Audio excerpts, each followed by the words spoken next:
subjects. It is obvious then that our reforms have not only expanded access, but have also enhanced the quality of education. I am glad that we have elevated TVET and STEM to where they properly belong, and that they will no longer be seen as the option for those who cannot make the top grade.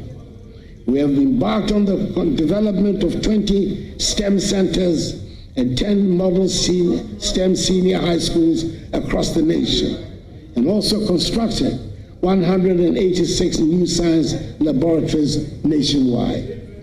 The other day, I commissioned the Accra STEM Academy, which is destined to play a key role in the future of STEM education in our country. These institutions are designed to provide hands-on learning experiences with cutting-edge facilities.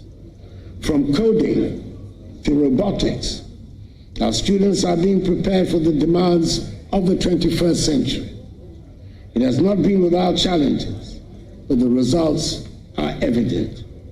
I'm delighted with the infrastructure transformation that has taken place on our school and university campuses. This was displayed in a dramatic fashion a few weeks ago when the Ministry of Education staged the simultaneous commissioning of 80 new educational facilities across the nation. I do not suggest that we have finished what we set out to do, but we have certainly established what a kindergarten is supposed to be like. We've established what a primary school should be like. We've set standards for what constitutes a JHS. Science laboratories are now integral parts of junior and senior high schools, and computer tablets are available for all school children. Mr. Speaker, now we know and accept that a public school building can be painted in beautiful and attractive colors. Mr. Speaker, we have aimed to make the learning and teaching atmosphere a happy one for all school children and their teachers. We spend a lot of resources on education in the past 8 years, and I'm persuaded that it is money well spent, and the long-lasting benefits for our society will provide the justification for the expenditure. Mr. Speaker, it is impossible to make any meaningful accounting of my time in office without reference to the COVID pandemic.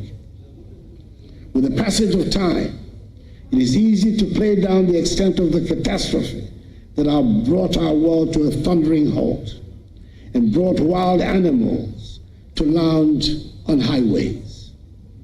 Do we remember that airports around the world were closed, and some 2 years after the formal end of the pandemic, worldwide shipping and cargo freight have not returned to normal? Schools were closed around the world, and it took courage to reopen our schools. And there are parts of the world that have not yet made up for the closure of schools necessitated by the pandemic. Probably, Mr. Speaker, the most poignant aspect of those times was not the fear that gripped us all, but the fact that we were unable to hold hands or hug each other, and we could not have funerals for our dead.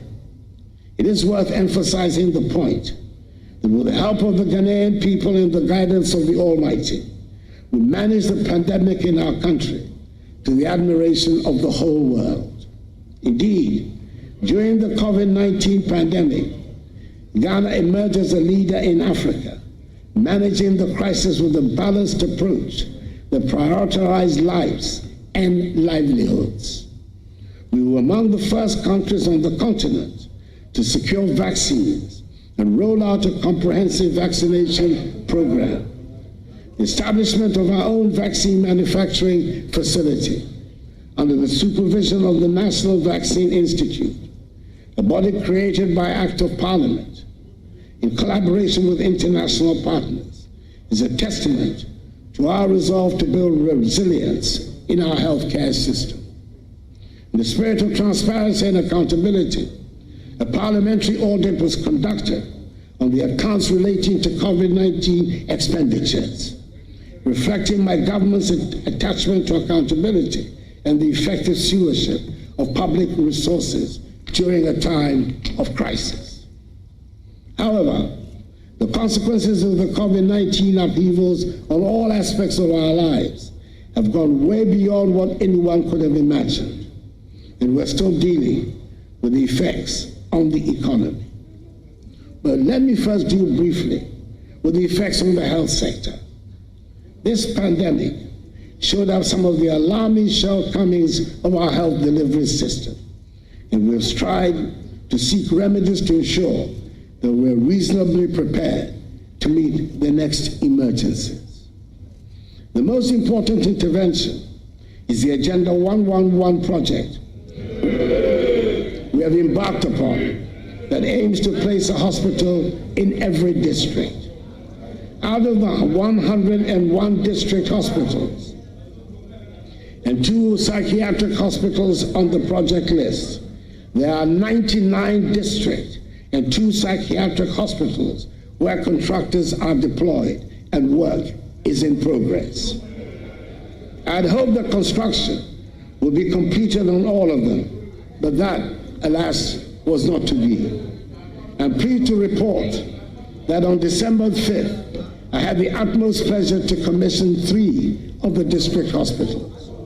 Progress of works on the other 98 active sites range from 5% for sites whose work commenced recently to 95% at other sites.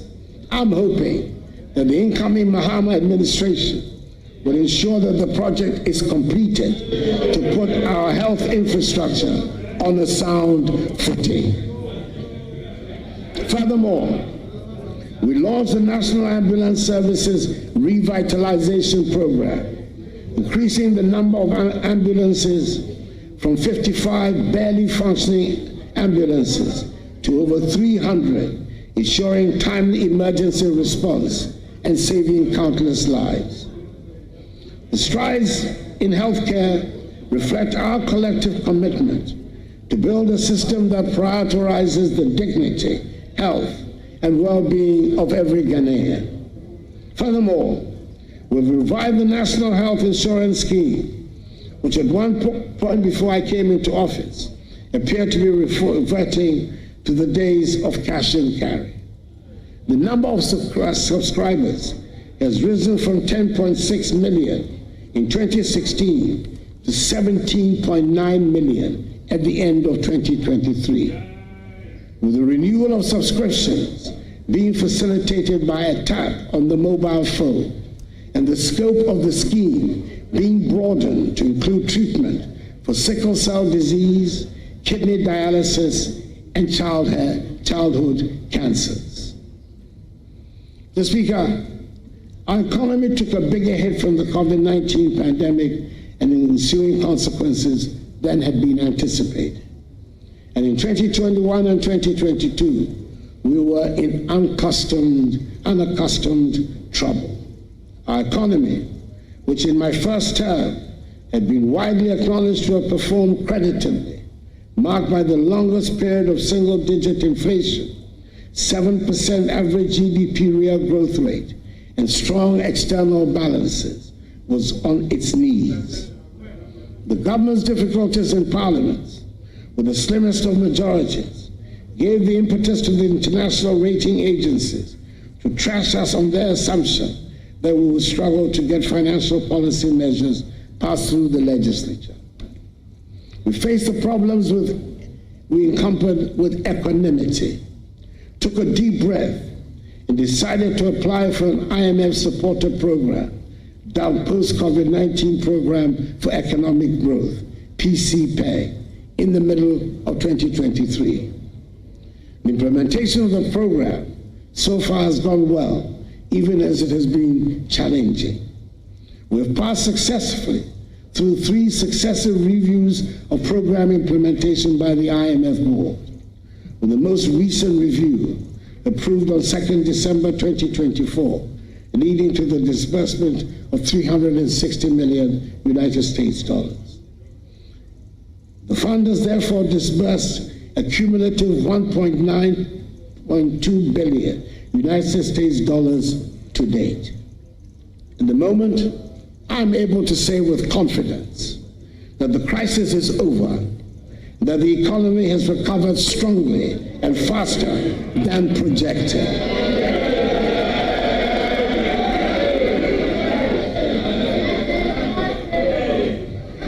In order for me to be able to make this assertion, I must make reference to the debt restructuring exercise. It affected many bondholders and was one of the most challenging decisions my administration had to undertake.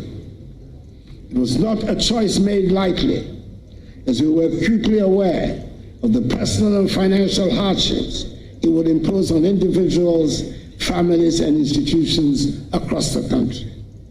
Many citizens had invested their hard-earned savings, and we fully understood the pain and sacrifices this exercise demanded.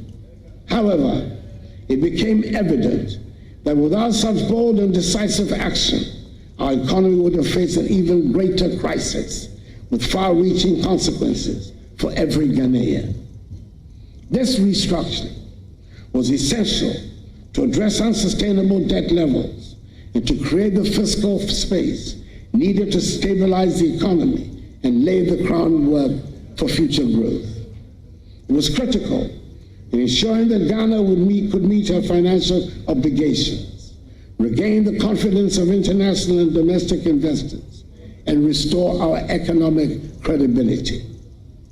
Through the resilience and understanding of the Ghanaian people, coupled with the strategic measures we implemented, we have been able to chart a path towards the recovery that is underway. Today, we're witnessing the positive outcomes of the painful but yet necessary exercise. The economy is rebounding strongly. Our fiscal position is more stable, and our debt sustainability has significantly improved. These developments have provided a solid foundation for sustained growth and development, ensuring that the sacrifices made by bondholders and other stakeholders will not be in vain, but rather the basis of Ghana's economic revival. Mr. Speaker, the country is not broke, as some propagandists want us to believe. We're handing over the country with gross international reserves of almost $8 billion United States dollars.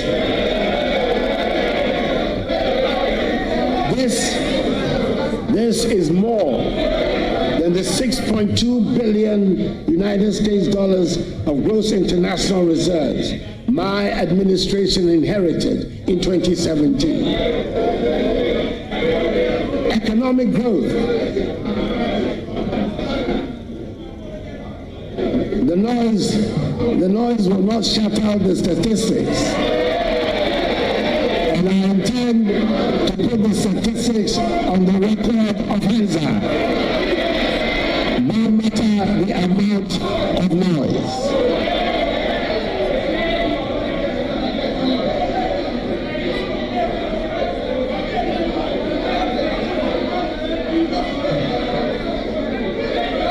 Mr. Speaker,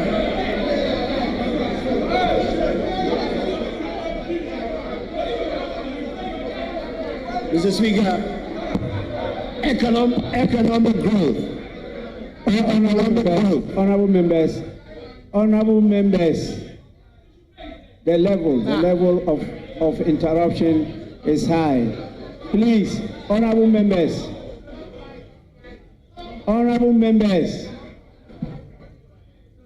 His Excellency the President is not out of order. Please.